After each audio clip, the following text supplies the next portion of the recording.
Violet comes up too.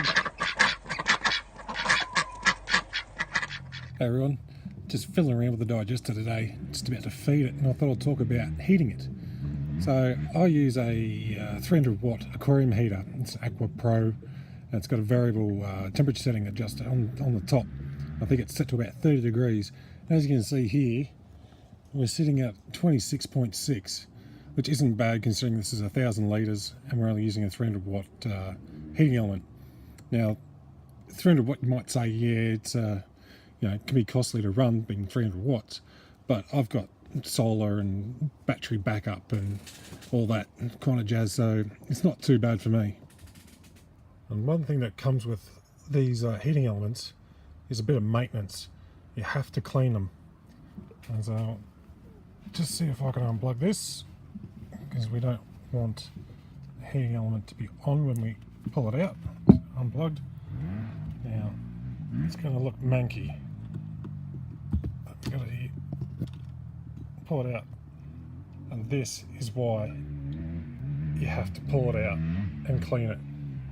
This is all burnt on stuff that has to be scraped off. And I'll show you what happens if you don't. I think it was about in my first week that I had the digester and had it heating.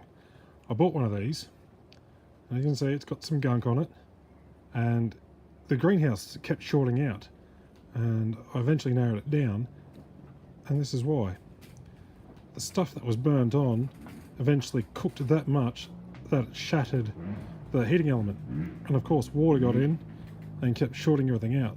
So I soon learnt, after buying another one, you have to clean it, and to do that I just use an old pair of scissors and scrape it off under some water and then whack it back in. But I've got to do that with these two heating elements now. I'll get back to that. I might have to apologise for the sound. The wind's picking up and the weather's turning a bit rubbish. And, yeah, easy as. Rinse it, just scrape off the crap. And this will stop it cooking and shattering. And that way, like these are like $30 a pop.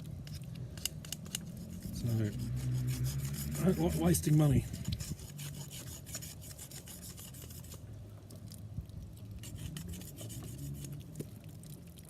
So there we go, all shiny and new. It doesn't need to be perfect, just the majority of the gunk cleaned off. As you can see here, here's the variable settings for the temperature. On 30, as I said, seems to be warm enough. Like I'm getting good gas production. These air mattress now, a day it's taken me to fill it up. And as per the previous video, about 50 minutes of cooking, or I haven't actually tried a full one of these type of air mattresses through the hot shower yet, but I'll get around to that. But thanks for watching. These seem to do the job, and if you're certainly in a temperate area like me, probably worthwhile trying it out. Thanks for watching.